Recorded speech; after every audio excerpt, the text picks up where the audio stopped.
Welcome to Melt University's 2020 summer program. This year, our virtual intern program will help you build your brand, inform you on a variety of career paths, and introduce you to top executives in sports and marketing. Here's your host, President and CEO of Melt, one of the largest independent sports and event marketing agencies in the country, Vince Thompson. Welcome back, students. Virtual Summer 2020 Melt University rolls on.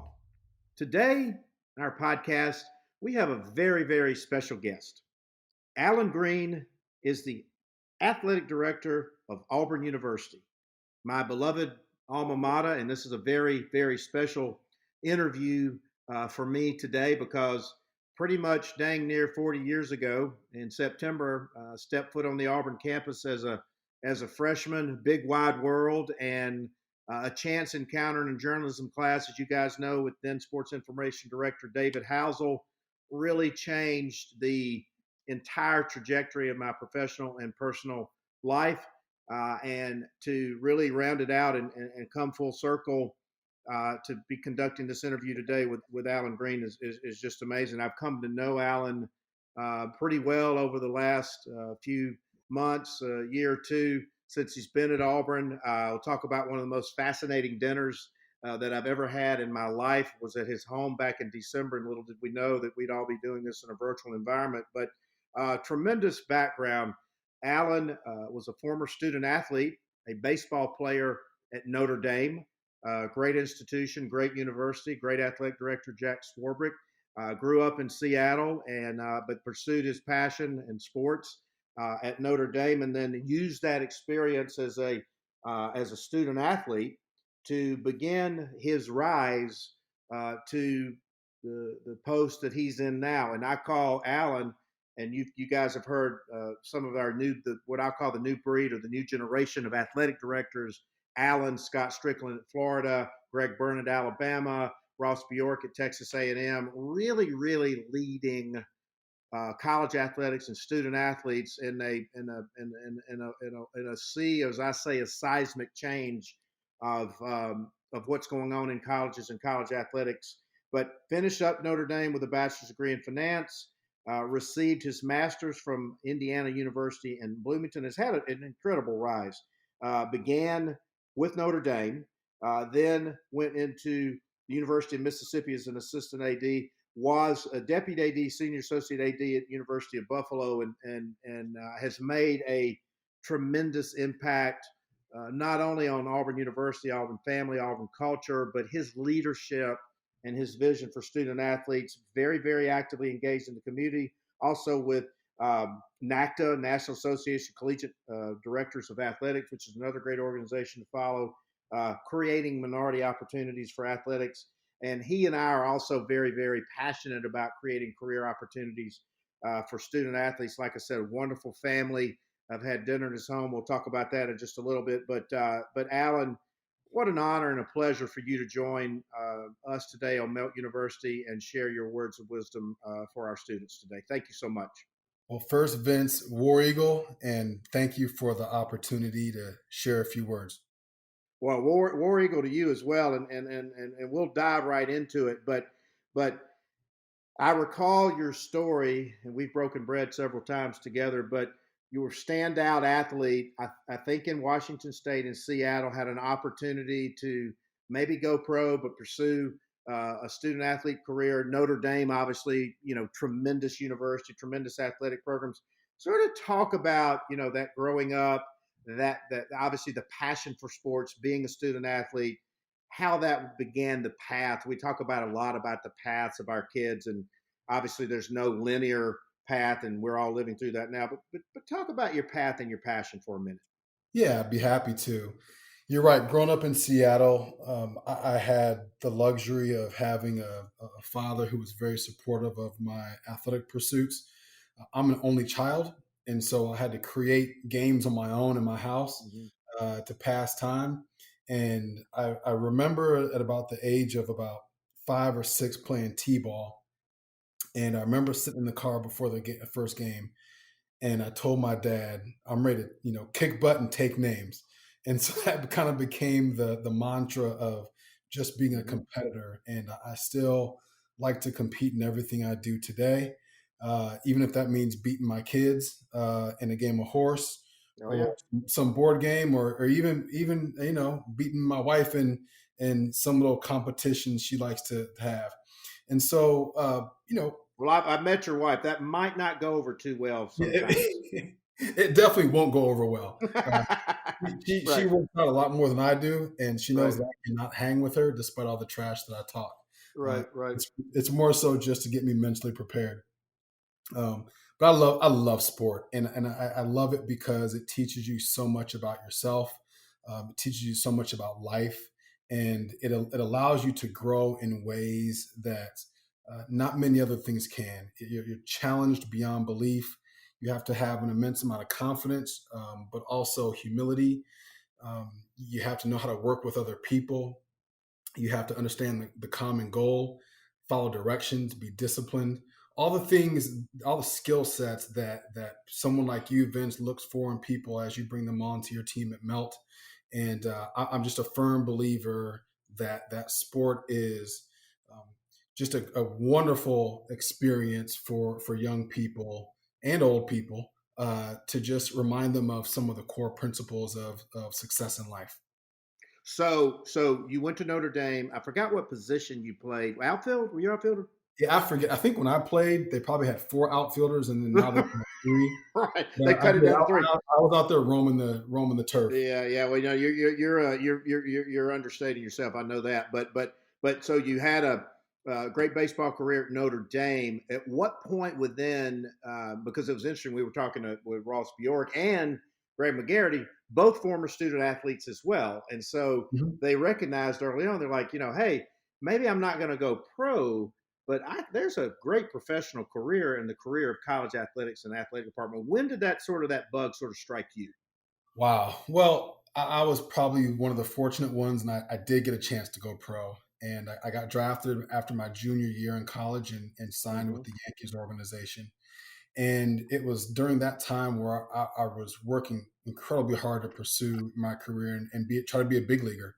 Uh, I lasted 3 years in a great organization, and I didn't know what to do with myself.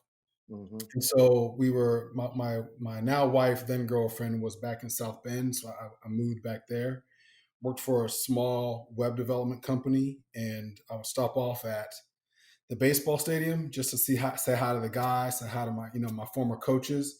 And Mm-hmm. there was a particular game going on, and there was a couple guys standing down the left field line, wearing suits, just watching the game. And they ended up working, not ended up, but they worked at Notre Dame in the athletics Mm-hmm. department. And so I asked them, why are you here? Isn't this a football school?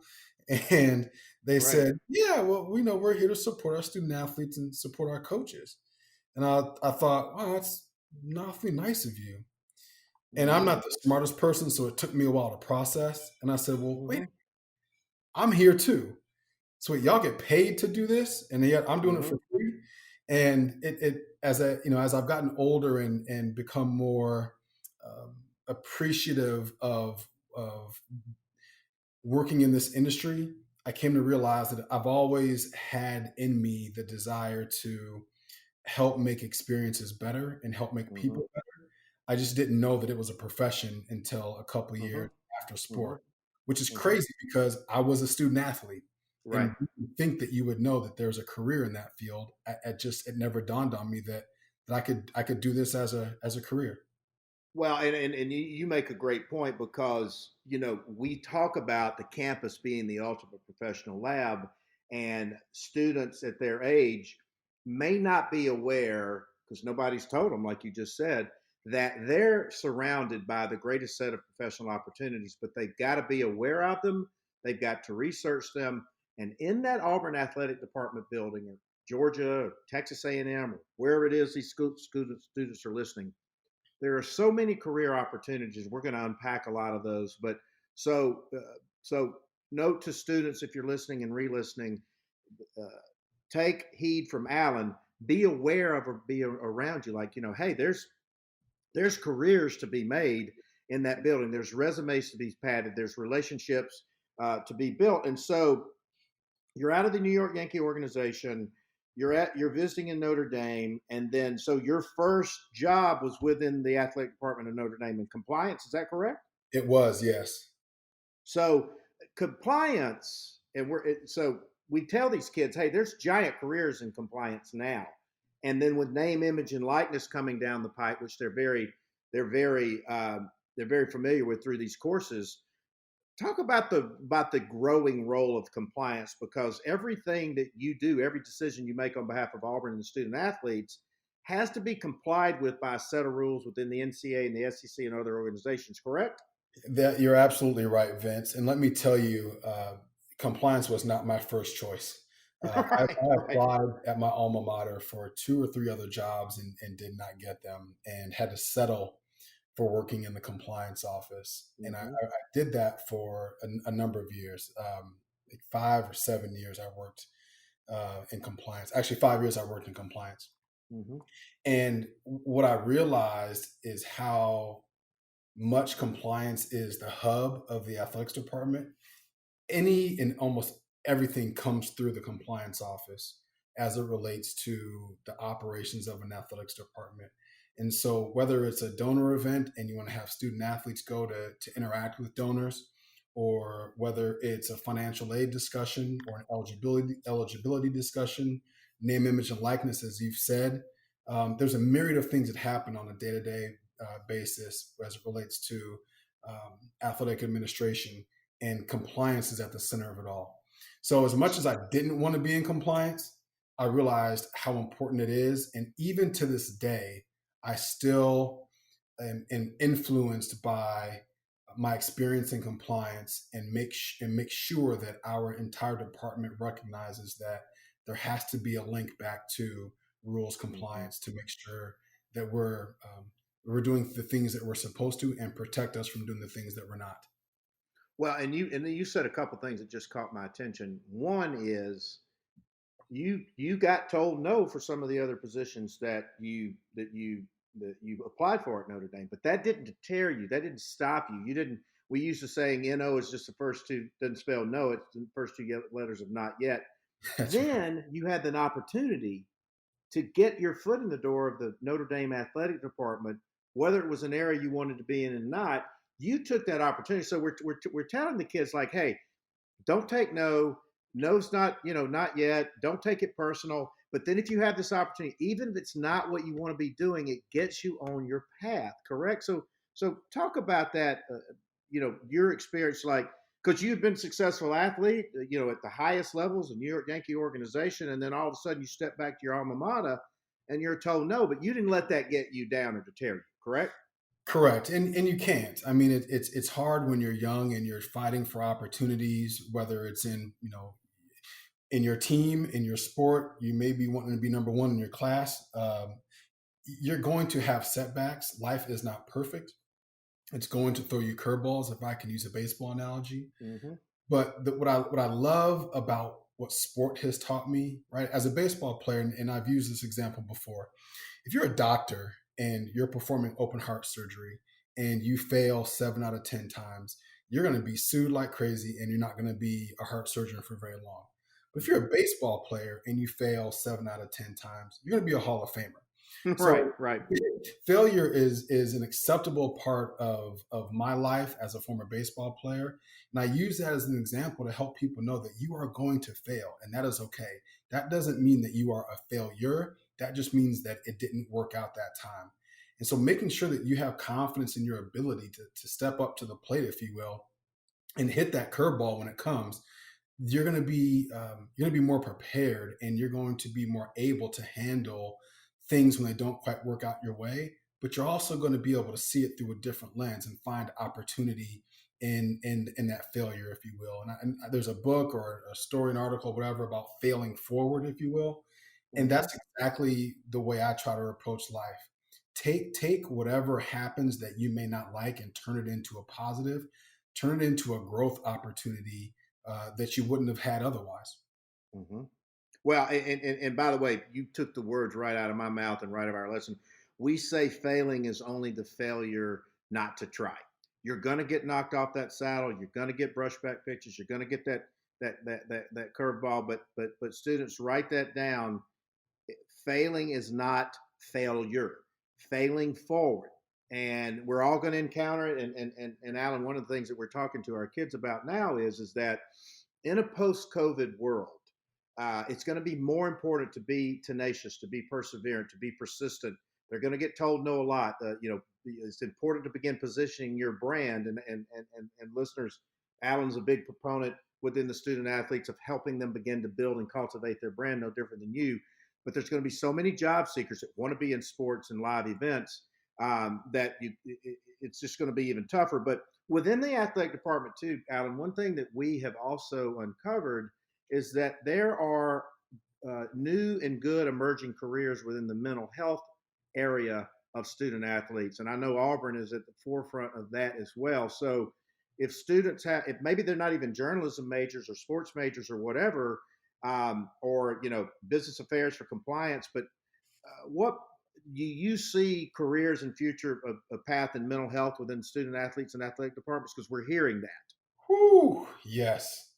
I mean, there already is a high demand for qualified mental health professionals, sports psychologists. The culture has evolved where there's an acceptance of mental health issues and a desire to help student athletes manage through those, help coaches manage through those. Heck, I might even hire somebody just to help me personally, because it's a career path that I think is only going to increase in demand because the mental capacity of humans, not capacity, but the ability to deal with some of the stressors in life becomes even more prominent. So there's absolutely a path if someone wants to be in sport and has a desire from the mental health performance aspect of it, that there's something there for you.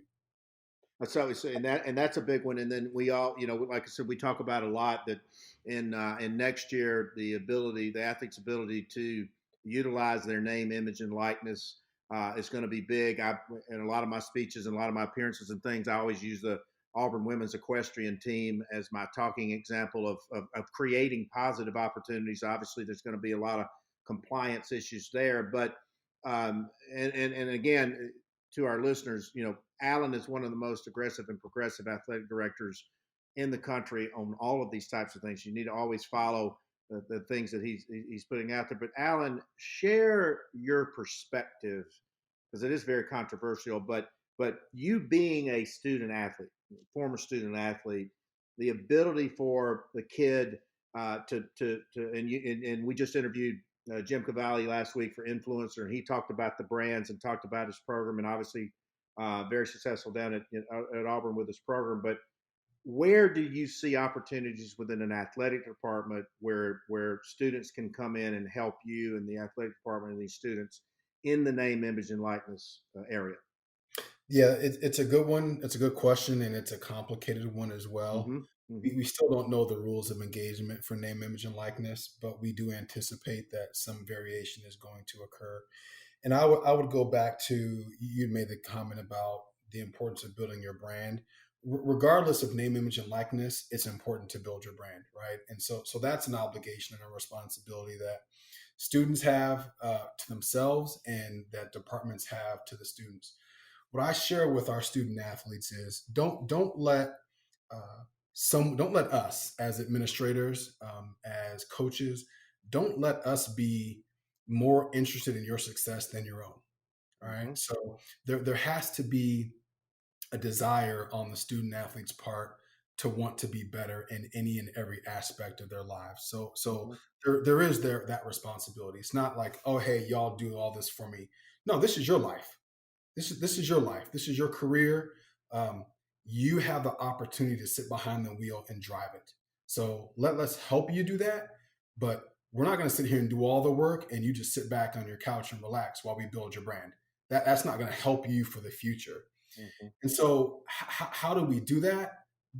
Some are embarking on that endeavor already. And some are taking a more passive approach for now. But I think what we all have to recognize is name, image, and likeness is nothing more than it's an opportunity for employment. Okay. And so Um, how yep. much time does a student athlete want to spend on their job, right? Earning compensation, if you will. Because you got sport, you got academics, you have your social life, you've got mental challenges, perhaps, and you got name, image, and likeness now. And there's only 24 hours in the day. So our student athletes are going to have to pick and choose where they want to allocate their 24 hours. Mm-hmm. And every student athlete I've spoken to says there isn't enough time in the day. So Right. if there's not enough time in the day currently, and you add more opportunities to that, some decisions are going to have to be made, and each person will determine where where they're going to make some concessions. Because it definitely, and again, to your point, it's such uncharted territory that we know there's going to be opportunities there, but as a steward of the Auburn brand and the student athletes, the compliance, there are going to be a lot of positive opportunities, and we don't really know where they all are yet. And speaking, this is a great segue. In a COVID world, you you are the CEO of a $100 million organization, 120 million, 150 million organization, hundreds of student athletes, hundreds of events on the campuses, um, one career path, and then we're going to get back to being the CEO. But but when we get live people back in, our stadiums and our venues again, there's going to be a whole new world with fans and student athletes in there, which from a game day experience, from the venue execution, that's going to be a whole nother set of considerations and careers as well that you may not have contemplated as much when you and I were breaking bread together at the Auburn Alabama game in December, right? Yes. Uh, Is that an trying to understatement, softball? Yeah. that is, yeah, right. Master of the obvious, right? All right, right. We we we we as practitioners, we know the world is going to be different. We know Mm-hmm. that our operations are going to be different. We can speculate, and we have, and we will continue to speculate on where the landing spot's going to be, but we have no idea. We don't know, and so Yeah. you find yourself kind of imagine when you get up in the middle of the night, you don't want to turn the lights on and wake anybody in the house up, but you're walking around the house. You know that the refrigerator is over there. You know there's a couch in between that, Right, right. but you don't know what toys have been left out. You may have miscalculated by an inch or two where something is, and you stub your toe, where you run into the cabinet or the countertop or something. That's kind of like what we're doing every day. We know basically where things are, but they kind of get moved in the middle of the night, and we kind of stub our toe, but we know we're going to get to the end destination. We're just not quite sure what we're going to have to do to get there. Yeah, and people ask you all the time. They ask me all the time. They're like, "Well, is college football coming back?" And I'm like, "It depends on who you ask, and depends on what hour it is." I mean, Yeah, it is, absolutely. but the point is, and obviously I'm biased to Auburn because I went to Auburn, but if you're an engineer or you're a health professional or you're a business affairs person, you may not have thought about careers within the Auburn athletic department. And as I said, Alan Greene is the chief executive officer of a company with north of $100 million in revenues. And when I explain, I'm going to exhaust him when I explain all his constituencies. He's got students, student athletes, a staff, um, giant coaches with outsized personalities, paging Bruce Pearl. He's got alumni, he's got contributors, he's got donors, he's got a giant staff. He's got faculty. He's got fundraising. He's got donors. He's got the president. It's a major organization. I call it like he's the director of the choir and the symphony. But two questions, because I like to lace it back into the opportunities. What's the most challenging part of your job within that, and what's the most fun or fulfilling part of that? Because like I said, it is a very when you step back and go, oh my God, I didn't think about an athletic director because that term is so innocuous, and it used to be Coach Dye or Coach Stallings or whoever. Like you're the chief executive officer of a massive organization. So talk about that a little bit, and some of the things you like and you don't like, or your greatest challenges? Well, I'll start with what I love, not just like, but love. I love the interaction with the student athletes. That Hmm. that that fills up my gas tank every day. I can Hmm. have 364 bad days, but give me one day with student athletes, and I'm glad to have another 364 bad ones. So they Hmm. are the lifeblood of what we do, and they are why I do what I do and why I sacrifice so much. The challenges is, simply put, you can't make everybody happy. And when you name all those constituents, they all have different perspectives and have different priorities, and you can't, and sometimes they're competing, so there's no way possible to appease everyone. So what you do is you take a look at your core values and your guiding principles, and then you do the best that you can to make decisions that fulfill those guiding principles, and make sure that people understand this is why we did what we did. Hmm. In a perfect world, I would say, because not everybody's going to agree with you, at least try to make it so that they understand why you did what you did.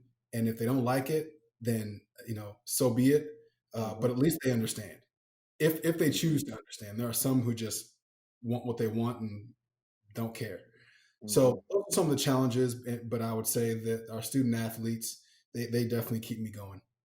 Well, and again, you can't help but be around them, and just be the attitudes, the discipline, and that's why, when I first stepped on campus in 1980, I just, and I always loved sports and I love to play and I love to write about it, but but being around the student athletes and making careers around these student athletes, they're just the best in the world. And I always like to say I like to hire a lot of student athletes because they are, but many of us can't be student athletes. But again, this is what the part of this program is, to equip them. But talk about the importance of mentors in your life, even as you're on your climb with Notre Dame and the New York Yankees. And then, we forget, even though, you're the CEO and you're the athletic director, uh, you probably still rely on mentors as well. I know that I do. And so I'm trying to encourage all of our kids to gain mentors. And so talk about that importance of that to you and who some of those may have been. Well, it's essential. I mean, having mentors is essential because Hmm. no one person knows everything, and so it's really important that you pull expertise from different people. Vince, you and I have had several conversations and some deep conversations about the future of Hmm. sport. Hmm. And you have a very unique perspective on our industry, one that I don't have. And so it would be foolish of me not to tap into your wisdom and your experience as we try to navigate through our unique situations. Hmm. And regardless of who you are, what level you have, there's always someone out there who's had an experience that you haven't had, and trying to identify those people and connect with those people is something it's incredibly important. Not only will it help you uh, keep your job, if you will, it'll help you be the best in your job. Hmm. Having the humility to know that you don't have all the answers, and having the intelligence enough to seek out answers or guidance from other people is essential to being able to thrive. Well, I think you hit on the key word, humility, because I really, I love to have mentors, and I have love to have mentees, and I love to have, when you and I have these fascinating conversations, because you always learn a lot from your mentors. You always learn a lot, and they don't necessarily have to be older, by the way, because I learn a lot from you. And also we tell our kids, like, don't always seek mentors who are going to tell you what you want to hear. Constructive advice and constructive and criticism helps you grow and helps you learn. Wouldn't you agree with that? There's no question. Yeah, people I think have the misnomer that mentors are meant to be, these old wise people. No, no, Right. no. Mentors are simply people who have experiences that you don't, and who you can reach out to. And so there are Hmm. people who are younger than I, who have different experiences, who I reach Hmm. out to and say, help me understand because you're closer to it than I. So help me understand, a particular situation or an environmental situation.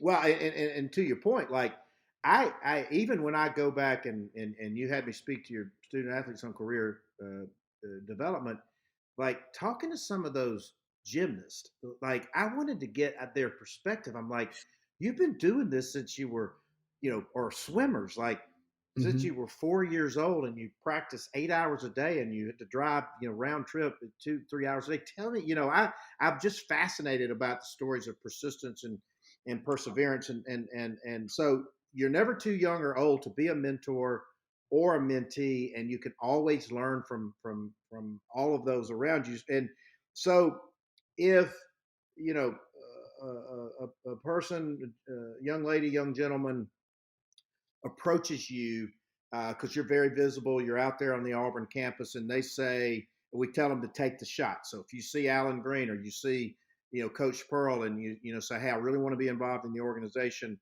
what gets your attention from kids? Whether, we talk about the little tricks of the trade on LinkedIn or handwritten notes or appearance or looking in the eye.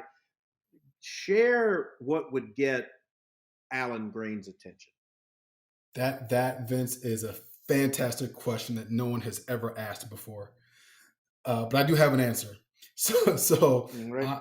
in person, I appreciate someone who makes a good first impression, Mm-hmm. who looks me in the eye, who gives me a firm handshake, who's able to articulate what it is that they want and do so in a concise manner. Uh, ex- People like me in these roles and our coaches we're super pressed for time, number one, Mm-hmm. but also our mental capacity is very limited. And so Mm-hmm. there's lots of things that we're thinking about, particularly on a game day. I'm worried about a whole bunch of other stuff. And so when someone introduces himself to me, they really have to stand out. And that doesn't mean be um, overbearing. It just means recognize that people who you may want to meet have limited time, and it's the elevator speech. What is it that you want? How can I be of help? And don't be afraid to ask someone for help. When it comes Mm-hmm. to written communication, I want to see something that is, I'm not going to read long emails. I don't want to hear your Right. whole life. I want you to Right. hit on the highlights again of what it is that you want. I want the written communication to be very articulate, and I want you to not require a ton of effort in my response. So can you lead me to water, right? Don't say, hey, I need your help, and I'm Boom. way over here. Well, I'm not going to search to try to get to you. Give me the direction so that I can help you in the most efficient and effective manner.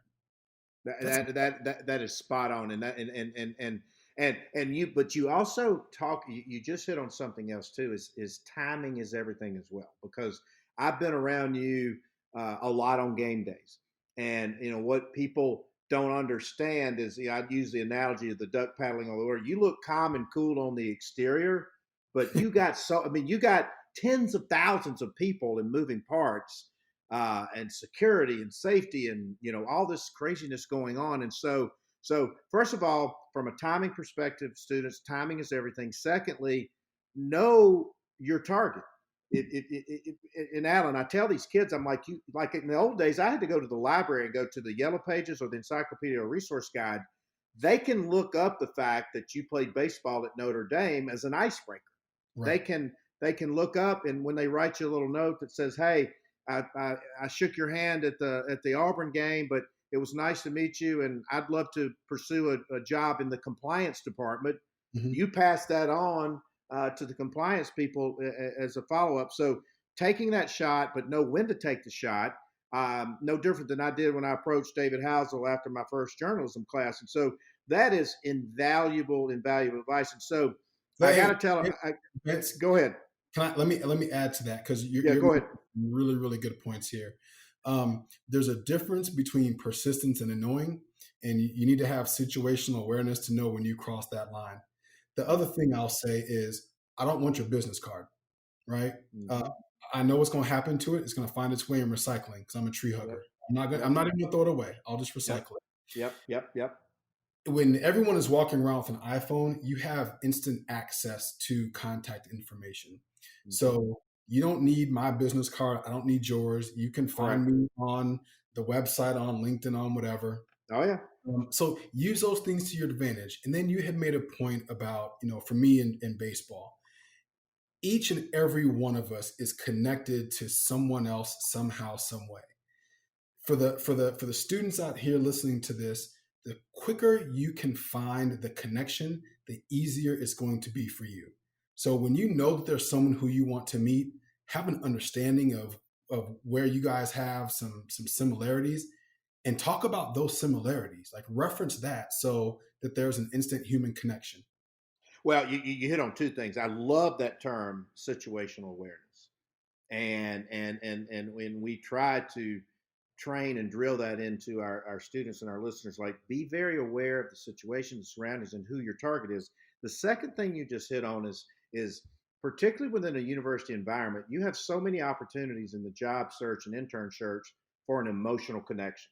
So if you were targeting Alan Greene, you may lead your story, your subject line, go Fighting Irish. That signals to him you've done your homework on him.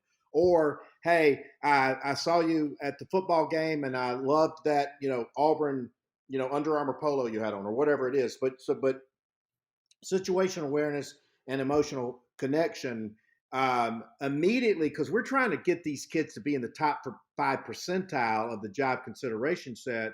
And to your point, you got told no a few times at Notre Dame, but at some point that putt's going to fall. But you got to put yourself in that position to win for that putt to fall. And situational awareness and emotional connections, particularly in our sports world, because to your point, it is 6 degrees of separation relationship wise. Mm-hmm. But talk about that a little bit more, because I tell these kids, hey, Auburn alumni, Auburn sponsors, who come back to the campus or sponsor the sports or that's the lowest hanging fruit for a target, is it not? Yeah, it absolutely is. And again, it goes back to finding the lowest common denominator of connection. And so what I've told our student athletes is when you're at some sort of event, the thing that you have most in common with everybody is that you love Auburn. So what do? Talk about Auburn.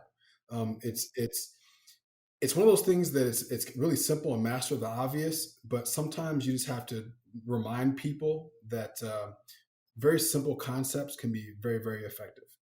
Well, I mean, you just hit it on the head. I mean, sometimes the most complex solutions are the most complex problems. The easiest solutions are right in front of your face, and we tend to sort of overthink or make them complex. But sometimes just stop and slow down long enough to the answer is always the most obvious. And so, like I said, I'd be remiss. I got to tell one of the greatest stories, one of the greatest nights of my life for our listeners occurred at your house. Oh no. And I happen to be quote unquote a guest. I'm sort of like Rodney Dangerfield showing up at these places, and so I'm with Feinbaum on the Friday night of the Auburn Alabama game, and he says, "Hey, we're going to go over to Alan's house for a little get together and dinner." And I'd heard about these famous get together and dinners, and so there's a bus in front of the hotel, and Paul says, "I think Tim Cook, who's an Auburn graduate, CEO of Apple, if you don't know, of course you know,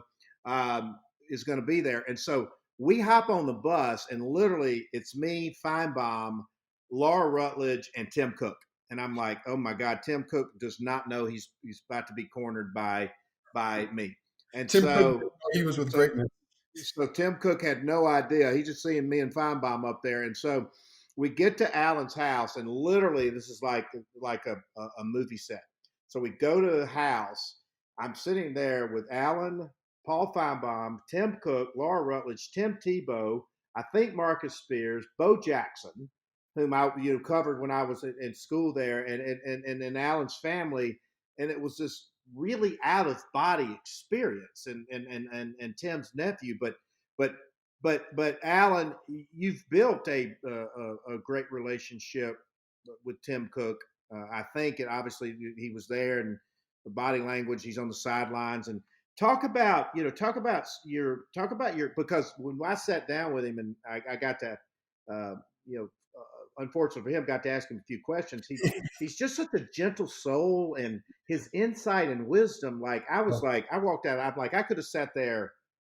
People pay $1 million to have lunch with Warren Buffett or whatever, and I'm like, oh my God. I mean, Alan made this opportunity, but talk about a little bit about your relationship with, because you've got Tim Cook, Bo Jackson, Charles Barkley. I mean, there's some pretty fabled people that we've all known about, and you get thrust into this job as CEO of Auburn Athletics, and now all of a sudden you're managing all this, but then you got Tim Cook, Bo, Charles, and all these big personalities. So give us a good one on Tim, because he's a fascinating guy. Well, and the other funny part is that you didn't mention, Vince, is we don't allow shoes in the house. Well, I wasn't sure if I should mention Yeah, that or no, not, no. but by the way, so they don't allow shoes in the house. This gets better. So Under Armour, Auburn's an Under Armour school. Well, one little minor inconvenience: Tim Cook is on the board of Nike. So he says, I'm not sure I could put those on, but I will parade around in my socks. Yeah. And so I'm like going, where have I landed? This is the greatest night of my life. That tells you how strong of a woman my wife is. Oh, I'm very aware of that. I'm very aware. In this house, so we stay. It doesn't matter who you are. Yeah. You take, Charles Barkley, Tim Cook, Vince Thompson, Bo Jackson, Laura. Doesn't matter. Like, take your shoes off. That's the rule. That's the price of admission. Before I talk about Tim, I'll tell you an experience that I had that gave me some perspective. So at Notre Dame, there's a tunnel where the football team comes out after the games, and their families are out there waiting, and fans and stuff like that. And after one of the games, one of my dorm mates was a freshman All-American, and he played an awful lot. And there were lots of people who wanted his autograph and just wanted to be around him after games. And so he told me on a Friday night, he said, "Hey, after the game on Saturday, will you just wait out there for me so I can have someone to walk home with?" And I'm like, "Well, you're a superstar. Why do you got plenty of people to walk back with?" Right. And he just mentioned, how lonely it is because there's people who always want something from you. And he knew that I didn't want anything from him. Mm-hmm. And so it gave him comfort to know that there was just another person to walk back with him. And as that experience, and then playing in the Yankees organization when I did, I know there's some younger people out here listening to this, so I'll try to say names that you would recognize, but Derek Jeter comes to mind. Getting to know Derek during the Yankees organization, you start to realize that they're people just like anybody else. And I know lots of NFL players, and you just get to know people, and you realize that a person is not defined by their paycheck. They're defined by, like Martin Luther King would say, the content of their character. And a Tim Cook and all the other names that you had named, at the end of the day, they're just people. Right. And they may have some celebrity. They may have lots of money, but they're people. And so, again, connecting with others at the basic human level, at the most common denominator. Everybody loves the Auburn. Everybody who comes over to our house on Friday nights loves the Auburn experience, and they love the food, and they love just being able to hang out with each other and just have casual conversation without having to worry about people wanting to take pictures with them. So essentially, a setup where you can just walk back to your dorm after the game. That's the environment that we try to create. Well, it was fascinating because Tim grew up in Lower Alabama, near where I grew up, and he's a little bit older than I am. But I wanted to learn about the path coming out of Lower Alabama.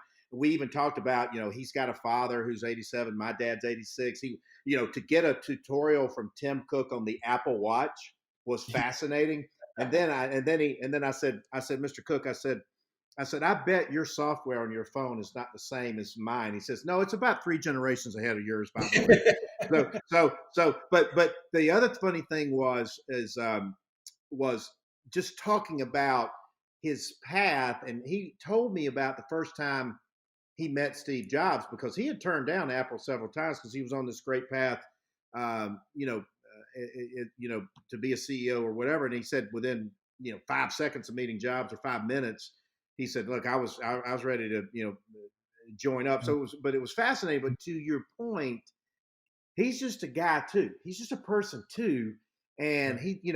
he's got a a dad he worries about. And he's and he had his nephew with him who's a super sweet kid, and by the way, who's a very savant in athletics and business. If you've never had a conversation with him, Yes. but the funny thing though about taking your shoes off when you enter your house is that it brings everybody sort of down to that level. It was the craziest thing. Like oh yeah, Tebow was there too, which is a whole nother. I mean, we had the UN meeting going on there, not to mention Feinbaum, but this has been it's fascinating. So in wrapping up, any words of wisdom or go-to books or podcasts that you would recommend to our students, because we're always on this continuous path of learning ourselves. So I don't have something specifically in mind, Vince, Mm-hmm. but what I will share with you, and I had this conversation with a group of people yesterday actually, said that there are so many people in this world who have different experiences, and it's a shame to waste an opportunity to learn something from someone else. And Mm-hmm. so when we think about diversity, um, right now in today's world, it's a lot about black and white, but Mm-hmm. diversity comes in so many shapes and colors and sizes. Is I would encourage the students out there to take advantage of the opportunity to engage with someone who is someone who's not like you, right? Mm-hmm. Someone who shares a different path, perhaps, or just as different, and really try to understand where they're coming from.